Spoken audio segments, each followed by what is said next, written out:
Hello student, myself Professor Anjali Patel from Raffle BBA College Vapi. Subject Principles of Management, subject code 105. As you all are aware that we have already been started with our unit number 1, that is nature and scope of management. And in that you have learned the definition of management, meaning of management, general concept of understanding the word management. And today you will learn about management being a science or art, or it is both. And you have already been covered the topic that is features and characteristics of management. So you know very well definition of management. You are aware about the feature and characteristics of management. Today we will learn this topic that is management has a science and art, और management is both. We need to have a debate between कि management science भी है, management art भी है, and last में हमें conclusion करना है कि मैनेजमेंट तो बोथ है, it is a science also and it is an art also. तो let us see this question in detail in today's video section. You know very well what is mean by management. Management क्या होता है? Management is the art of getting things done by group of people by effective utilization of the resources which are available to an organization. Then you will learn the definition of management by different author. The simple definition of management given by Frederick Taylor, who is a father of scientific management. Management क्या होता है? Management is an art of knowing what to do, क्या करना है, when to do, at what time, and see that it is done in the best and cheapest way. That is the definition of management, and that is the easiest definition being given by Frederick Taylor. After that, in yesterday video, we have learned about the features of management, and you know very well that management हम जो करते हैं वो एक sudden objectives के base पे करते हैं. Management is working with and through the people. दूसरे से काम भी करवाना है और हमें खुद भी काम करना है. Management involve decision making. यहाँ पे continues there will be a decision making with a various activity which is related to management. Management is organise activity. जब भी कोई चीज हम मैनेज करें तो हम सारी एक्टिविटी को ऑर्गेनाइज करके मैनेज करते हैं. Management involve utilisation of resources which are related with each other.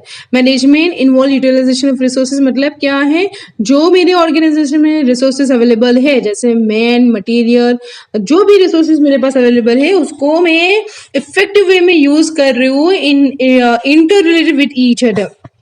Manages both in science and art, जो आज आपका क्वेश्चन है.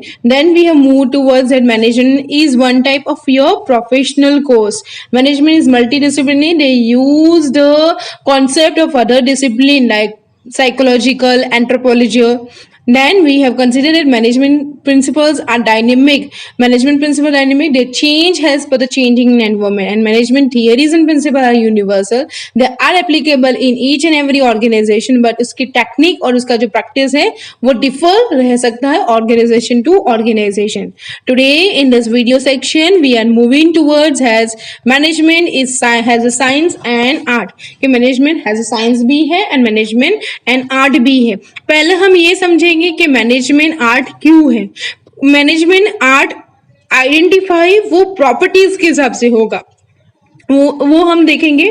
उसके बाद हम देखेंगे मैनेजमेंट हैज अ साइंस, कि मैनेजमेंट साइंस क्यों है, तो उसमें भी प्रॉपर्टीज ऑफ साइंस जो है उसको हम कंसिडर करेंगे मैनेजमेंट में. तो let us see and move towards the question that is management as a science and art. First one हम क्या देखने वाले हैं कि मैनेजमेंट हैज एन आर्ट. ठीक है, मैनेजमेंट हैज एन आर्ट हम देखने वाले हैं. Now we know that art refer to do the things effectively and differently. Art क्या होता है, कला क्या होती है? It refer to do the things effectively and different वे.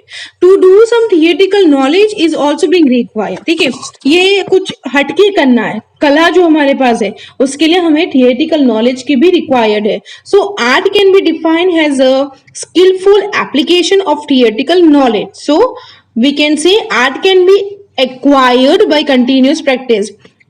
कैसे ड्रॉ करना वो आपको आता है, तो by continuous practice you can make your drawing more creativity. That is my management. So that is my knowledge. Through knowledge I am just increasing my through knowledge and through your skill you are doing the things effectively and differently. So management has an art, it is there. We need to justify with the help of these properties of art. First one, use of knowledge. ठीक है, every art require detail knowledge, कोई भी आपके पास कला होती है उसकी detail knowledge आपके पास होनी चाहिए. अ manager use knowledge of management theory while performing the managerial function to achieve the result effectively. Manager जो होता है ना वो मैनेजमेंट के ही थियरी अप्लाई करता है, मैनेजमेंट की थियरी ही यूज करता है जब भी उसको मैनेजर फंक्शन परफॉर्म करना है.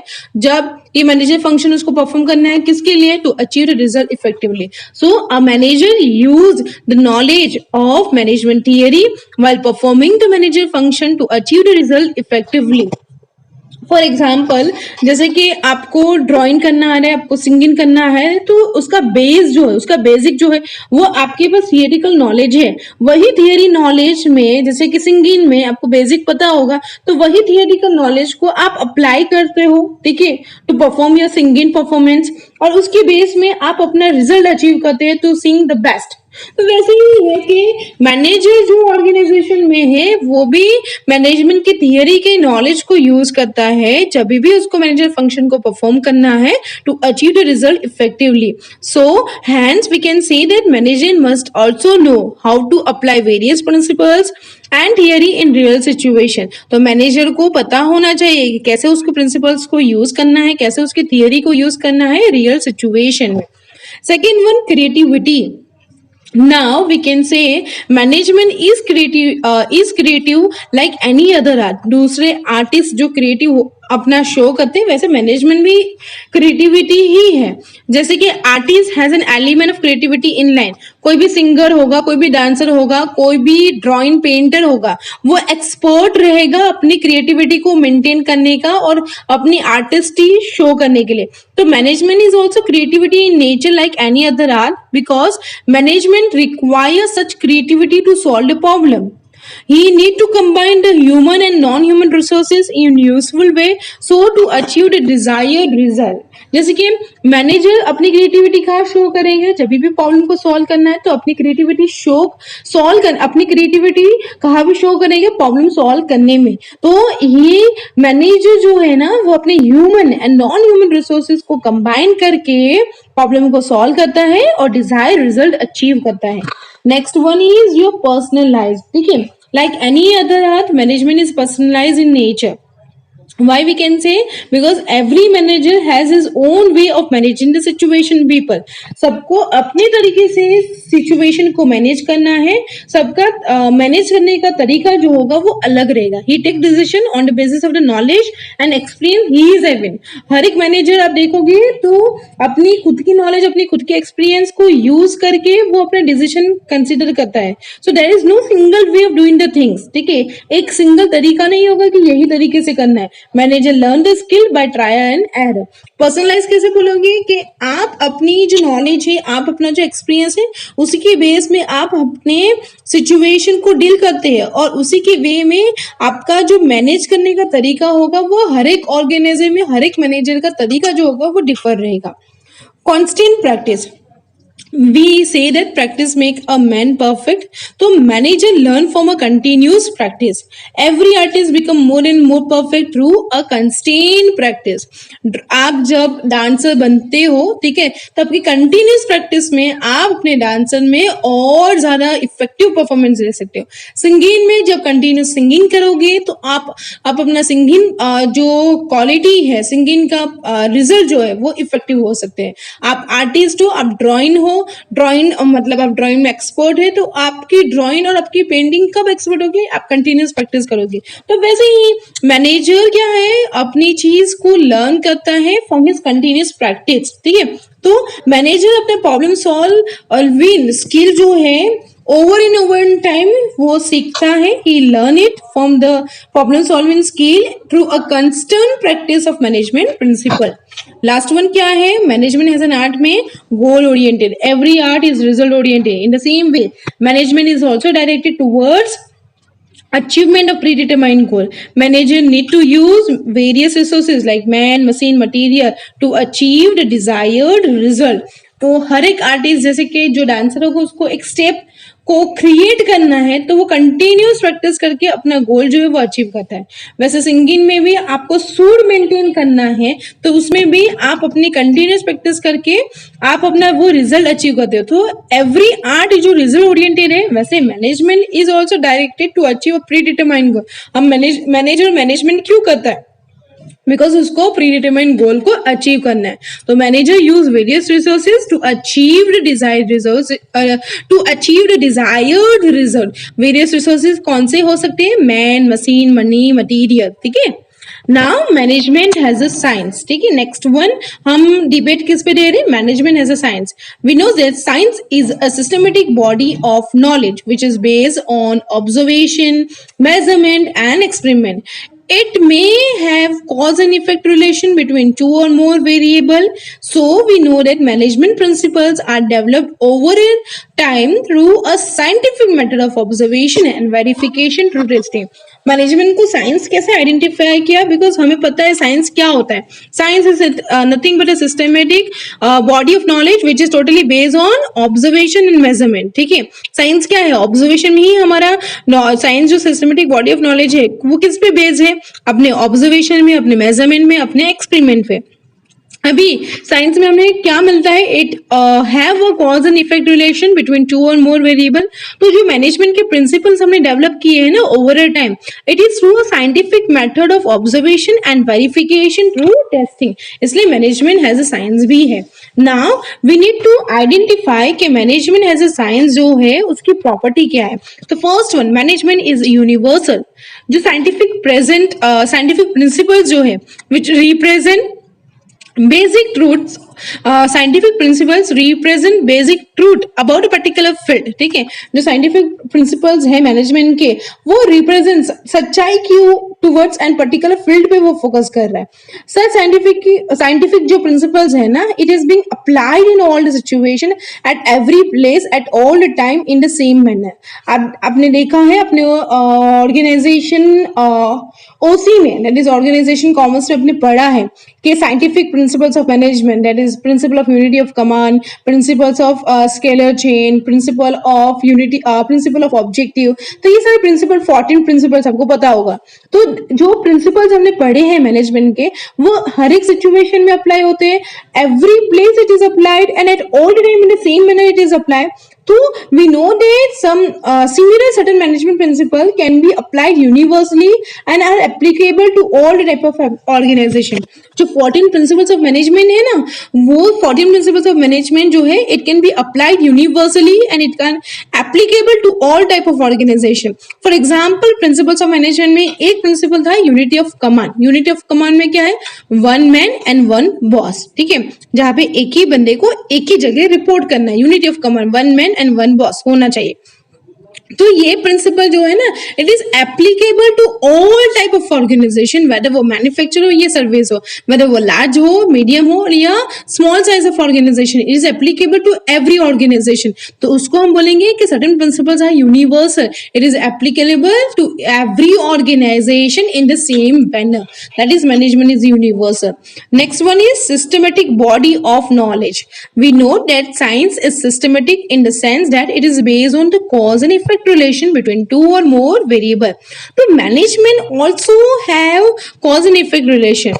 जैसे कि if workers are given a fair, for example, if workers are given a fair wages, उसको equal wage दिया जाएगा, they work hard। ठीक है, बट जो वेजेस में हम फेयर नहीं करें तो उसका इफेक्ट किस में होगा? हार्डवर्क में होगा।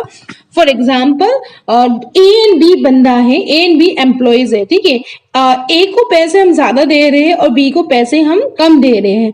तो दोनों काम दो एक ही तरीका कर रहे हैं, मतलब दोनों का काम जो है वो सेम है, बट ए को हम पैसे ज्यादा दे रहे हैं, बी को हम पैसे कम दे रहे हैं। तो ये इफेक्ट बी का होगा। कॉज क्या है? Just because of your unfair wages. Effect किसमें होगा? उसके हार्ड वर्क में। तो if workers are given fair wages they will work hard, but ये द कॉज जो है हमारा क्या है? फेयर वेजेस, और इफेक्ट क्या है? Hard work. तो वैसे ही such a knowledge of cause and effect relation of variable which leads to better management of organisation and can help to solve a problem effectively. Next one, in exact science like physics, chemistry, or biology, management is not an exact science. Principles of science can be applied everywhere in the same way, while the same may not be possible in case of management. जैसे कि principles of science है ना, science में जो principles है it can be applied everywhere in the same वे, पर जो management के प्रिंसिपल है ना it can not be applied everywhere in the same way because business is highly dynamic in nature.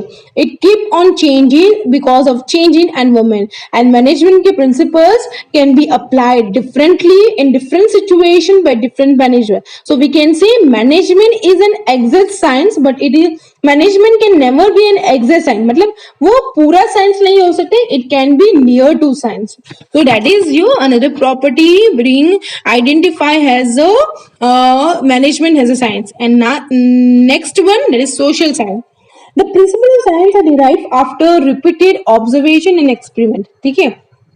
Now, management किस पर डील कर रहा है? Management is dealing with human and human behavior, and we know that human behavior जो है वो unpredictable होता है, वो कभी भी सेम नहीं होता है, and the outcome can be आप कंसिडर भी नहीं करते हैं. तो we are dealing with human behaviour, तो it is considered be a social science. तो कंक्लूजन क्या होता है कि मैनेजमेंट आर्ट भी है and management is a science also. So management is both an art as well as science. From the above discussion which we have clear in our management as a science and management as a art. So from the above discussion it can be clear that management has a combined feature of science and art. It is considered as science as it is a contained systematic body of knowledge which can be acquired, and art because it requires skill. Science क्यों है? Because management science क्यों है? Because वो systematic body of knowledge being required to be acquired. और art क्यों है? Because it require a skill. To become a successful manager, a manager must acquire the knowledge of science and art को वो art के base पे वो apply करेगा. तो science and art, management is science and art both has a mutually exclusive but are complementary to each other. So we can say and we can conclude that management is both science and art. It combines the scientific knowledge with skill of art in order to achieve the business objective. Thank you students for listening.